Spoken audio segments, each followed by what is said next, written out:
ऐकताना आपण कथा आटोपणार आहोत. लक्ष देऊन ऐकायचं बरं का. हा. एक गाणं होतं हिंदी. दर्पण तुम्हें जब डरावाना लगे तब तुम मेरे पास आना प्रिय, मेरा घर खुला है खुला ही रहेगा तुम्हारे. तो प्रेमी सांगतो त्याच्या प्रेमिकेला, पण त्या गाण्याचा अर्थ जर खऱ्या अर्थानं भक्ताला विचारला तर तो भगवंत म्हणतो त्या भक्ताला, आता तू जवान आहेस, आता तू मस्तीमध्ये माजलेला आहेस, आता तुझ्याकडे धन आहे, आता सगळं तुझ्याकडे आहे, पैसा आहे, अडका आहे, मुलं आहेत, बाळ आहेत, बायको आहे, हो गाडी आहे, घोडा आहे, सगळं आहे. पण ज्या वेळेला तुला घरामध्ये कोणी विचारणार नाही, ज्या वेळेला तुझ्या थोबाडाकडे कोणी पाहणार नाही, त्यावेळेला तू माझ्याकडे ये, मी तुझ्यासाठी वाट पाहतो. ईश्वराशिवाय आपलं कोणी वाट पाहत नाही देवा. हा, कारण सगळे आपल्याला सोडून जातील, पण भगवंता एकटाच फक्त. तुका म्हणे तुझं सोडविना कोणी, एका चक्रपाणी वाचून. फक्त सगळे जातील, फक्त भगवंत आपल्या बरोबर राहील. आणि या ठिकाणी त्या नैमिषारण्यामध्ये बसलेल्या ऋषींनी ज्या वेळेला प्रश्न केले, त्यावेळेला त्या ठिकाणी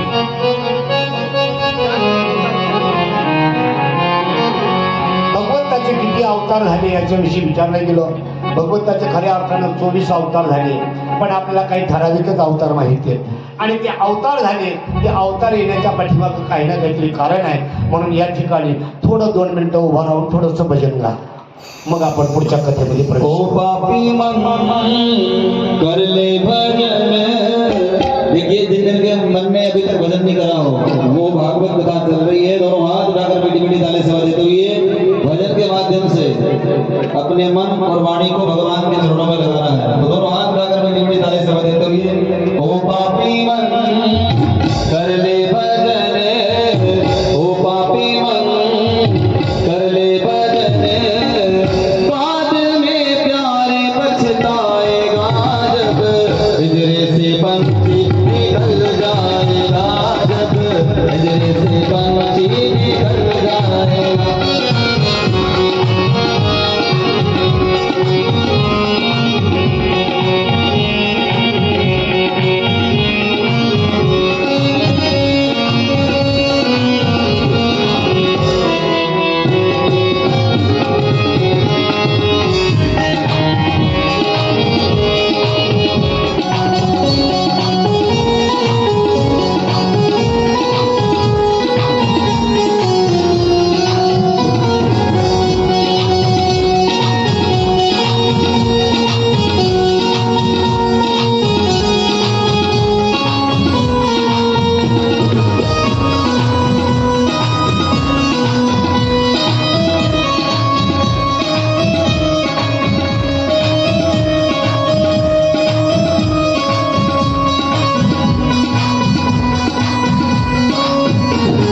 भाई बंधु कुटुंब कबीला, ये तो जग का झूठा झमेला, ये तो जग का झूठा झमेला। मरने के बाद तुझे आग में जलाएंगे, मरने के बाद तुझे आग में जलाएंगे, 13 दिनों तक तेरा मातम मनाएंगे, 13 दिनों तक तेरा मातम मनाएंगे। बाद में प्यारे बचताएगा जब पिंजरे से पंछी निकल जाएगा, जब पिंजरे से पंछी निकल जाएगा।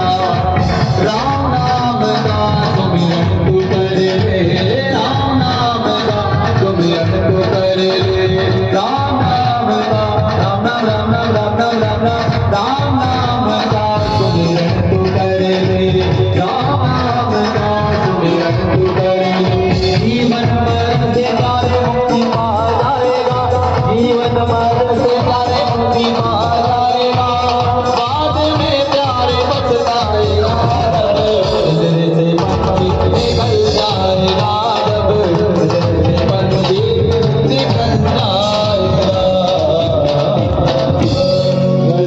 निकल जाएगा। वाह वाह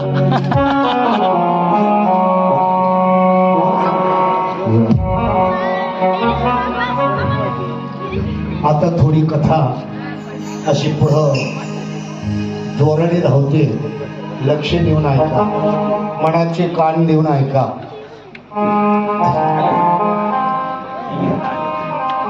नारदांना विचारलं गेलं सूत मुनींना, शौनकजी ऋषींनी सूत महर्षींना विचारलं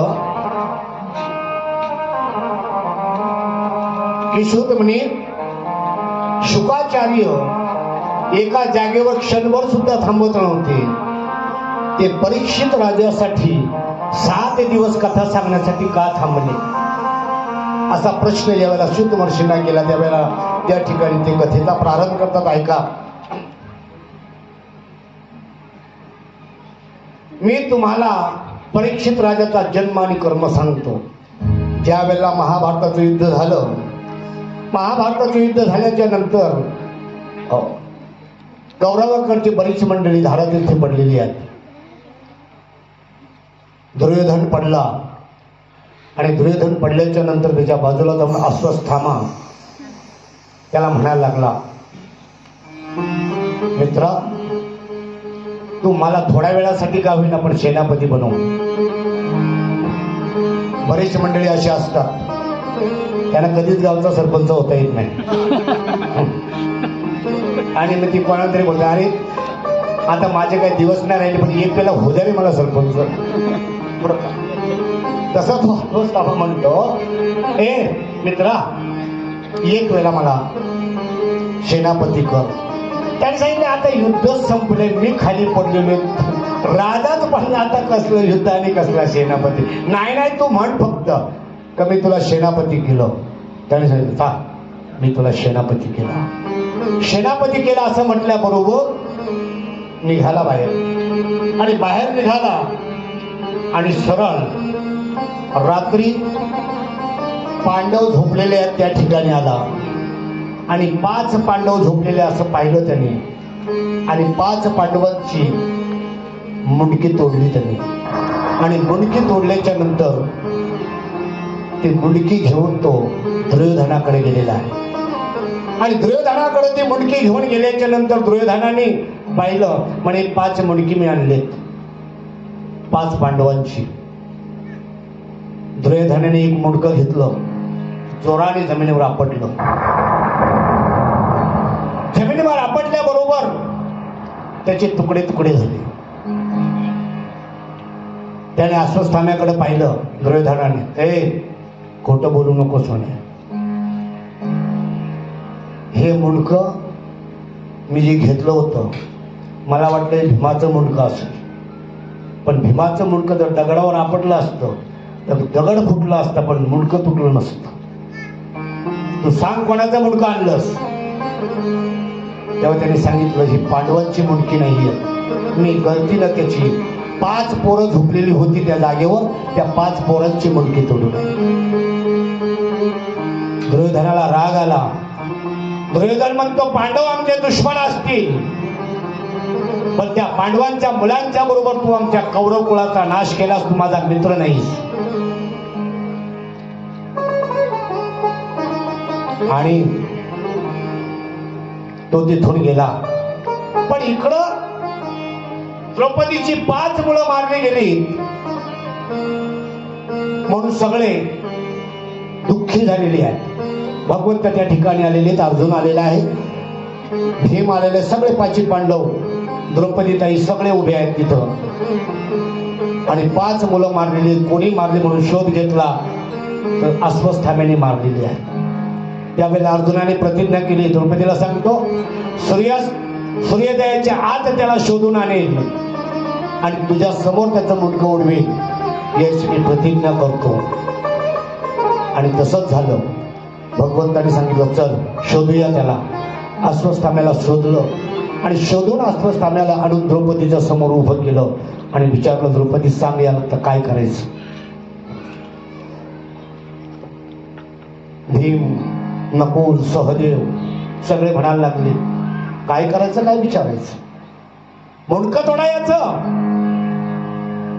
जशी तलवार काढली अर्जुनानं मारण्यासाठी, द्रौपदीने सांगितलं थांबा,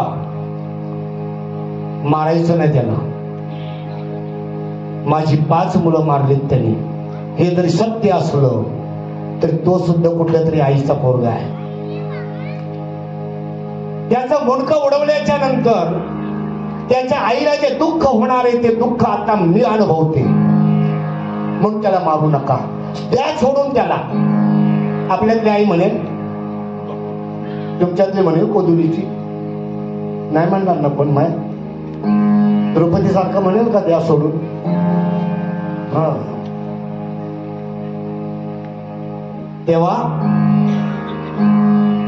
सगळे विचार करायला लागले, द्रौपदी अशी काय म्हणते, तुझ्या 5 मुलांचे मुंडके तोडलेत त्याने आणि त्याला सोडायला सांगतेस. म्हणे नाही, सोडा त्याला. त्यावेळेला सगळे धर्मराजाकडे पाहायला लागले. धर्मराजा म्हणतो बरोबर आहे, द्रौपदी सांगते ते बरोबर आहे, त्या सोडून त्याला. भगवंताकडे पाहिलं. अर्जुन भगवंताकडे पाहत होता. तेव्हा तुझं काय म्हणणं आहे. म्हणे काय म्हणणं माझं काय नाही, पण ताई सांगते त्याला सोडलं पाहिजे. ते ताई सांगते ते ताई सोड. शास्त्र काय सांगतं, शास्त्र सांगणं ते महत्वाचं आहे, ताई सांगते ते महत्वाचं नाही. ज्ञानोबाळे सांगतात शास्त्र म्हणेल ते सांडावे, ते राज्य ही तृण मानावे, ते घेऊ ते न घ्यावे विषयी विरुद्ध. राज्य सोडायचं जरी शास्त्राने सांगितलं तर राज्य गवतासारखं समजून सोडून द्यावं. आणि शास्त्राने सांगितलं ते विष प्यायला सांगितलं ते विष सुद्धा प्यावं, असं ज्ञानोबारायांचं म्हणणं आहे. तसं भगवंत म्हणतात, शास्त्र असं सांगतं की ब्राह्मणाला मारू नये.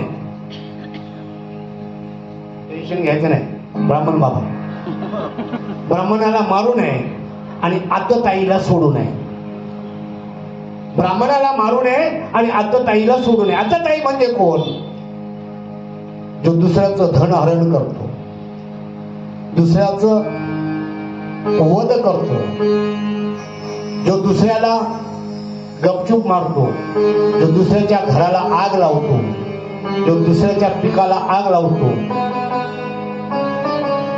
असे जे आहेत त्यांना कधी जिवंत सोडायचे नाही असं शास्त्र सांगतं. मग काय करायचं. अर्जुन म्हणतो तुम्ही दोन गोष्टी सांगितल्या, ब्राह्मणाला मारायचं नाही, नातेवाईकाला सोडायचं नाही. मग सांगितलं ब्राह्मणाला मारण्यापेक्षा ब्राह्मणाचा अपमान हे ब्राह्मणाला मरण्यापेक्षा जास्त दुःखाचं होतं. मग काय करा, त्याचा अपमान करा. मग काय केलं, त्याची मिशी काढली. तेव्हापासून बऱ्याच जणांनी मिशा काढल्या. कळलं का, त्याची मिशी काढली. त्याच्या 5 बटाशा केसांच्या काढून टाकल्या आणि त्याला सोडलं. आणि सोडल्याच्या नंतर गपचूप जाईल, त्याला अस्वस्थामा म्हणता येईल का, नाही म्हणता येणार. त्याने काय केलं, पुढे गेल्याच्या नंतर अपमान झालेला तुम्हाला सांगतो. एक तर सापाला मारायचं नाही आणि मारला तर जिवंत सोडायचा नाही. बघ, सापाचं मुंडकं जरी तोडून बाजूला ठेवलं ना ते सुद्धा चावतं, माहिती का तुम्हाला? ते सुद्धा चावतं. हा, आणि मग काय केलं? ते अश्वत्थाम्यानं ब्रह्मास्त्र सोडलं. आणि ब्रह्मास्त्र कुठं सोडलं माहिती का? हा, ब्रह्मास्त्र उत्तरेच्या गर्भामध्ये सोडलं. उत्तरेच्या पोटामध्ये. उत्तरा म्हणजे अभिमन्यूची बायको. जो अभिमन्यू युद्धामध्ये मारला गेला चक्रव्यूहामध्ये, त्याची बायको म्हणजे द्रौपदीची सून उत्तरा. तिच्या पोटामध्ये परीक्षित राजा वाढत होता. आणि त्या परीक्षित राजा वाढत असताना तो गर्भ उत्तरेच्या पोटात होता. यानं ते ब्रह्मास्त्र सोडल्याच्या नंतर ती तिच्या पोटात जाऊन लागलंय. आणि लागल्याच्या नंतर ती धावत आलेली आहे भगवंताकडं. भगवंता धाव, भगवंता धाव, भगवंता वाचव. हो, असा धावा करत आल्याच्या नंतर म्हणते, देवा वाचव मला. भगवंत सांगतात, जो उठतो तुमच्यातला तो येतो माझ्याकडे धावत. धाव, देवा आम्हाला वाचव. आम्ही काय तुझा ठेका घेऊन घेतला तुमच्या घराण्याचा? जो येतो तो माझ्याकडेच येतो. तुझे 5 सासरे आहेत. धर्मराज आहे, भीम आहे, अर्जुन आहे, नकुळ आहे, सहदेव आहे. त्या सासऱ्यांना सांगण्यात तुझी मदत करायला. त्यावेळेला उत्तरा काय म्हणते माहिती? हा, ती उत्तरा म्हणते, या जगाचा जो बाप आहे तो जगाचा बाप माझ्या समोर उभा असताना मी कोणाकडे भीक मागावी असं माझ्या मनात विचार सुद्धा येणार नाही. कळते का भाषा? मागावर तर देवाकडे मागावं, बाकी कोणाकडे मागू नये.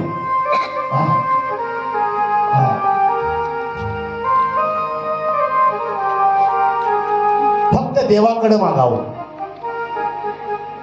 आणि भांडावर तर देवाशीच भांडावं, बाकी कोणाशी भांडत नाही. देवाशी भांडलं ना तर काहीतरी पदरात पडतो. माझी जनाबाई पण भांडली बरं का देवाशी. ये विठ्या तुझी रांड रडकी झाली. देवाला शिव्या दिल्या नाही दिल्या का? पण तुम्हाला सांगू का, देवाशी भांडण्यामध्ये हित आहे आणि शेजाऱ्याशी भांडण्यामध्ये अहित आहे. कळलं का तुम्हाला? आणि कधी पण आपला शेजारी नेहमी सांभाळायचा, शेजाऱ्यावर जास्त जीव लावायचा. कारण आपल्याला उद्या काय प्रसंग आला तर फक्त आपला शेजारीच आपल्या जवळ असतो. मग शेजारी सांभाळत जा. आणि मग उत्तरेनं असं बोलल्याच्या नंतर भगवंताने विचार केला, आता कसं काय करावं? मग त्याने सांगितलं, उत्तरा, हा, तू मला काहीतरी पहिले दे ना, मग मी तुझी मदत करीन. भगवंत कसा आहे? भगवंत काहीतरी घेतो आणि मग देतो. घेशी तेव्हा देशी ऐसा, असं शिवदान. आणि असा जो भगवंत आहे तो उत्तरेला म्हणतो, तुम्हाला काहीतरी दे, मग मी तुला तुझ्या संकटातून मुक्त करीन. तिने सांगितलं, अरे ज्या बाईच्या गर्भाला तकलीफ झालेली आहे ती बाई तडफडते आहे, याच्यापेक्षा दुसरं दुःख बाईला काय असू शकेल? आणि त्या अशा दुःखात असलेल्या बाईकडे काय मागतोस तू? काय देऊ मी तुला? त्याने सांगितलं, मला तुला एक गोष्ट सांगायची, करशील का? म्हणे करेल. तू माझी आई होते का? काय सांगितलं? तू माझी आई हो. आई हो? हो. तिच्या डोळ्यात पाणी आलं, तिच्या डोळ्यात पाणी आलं बरं का.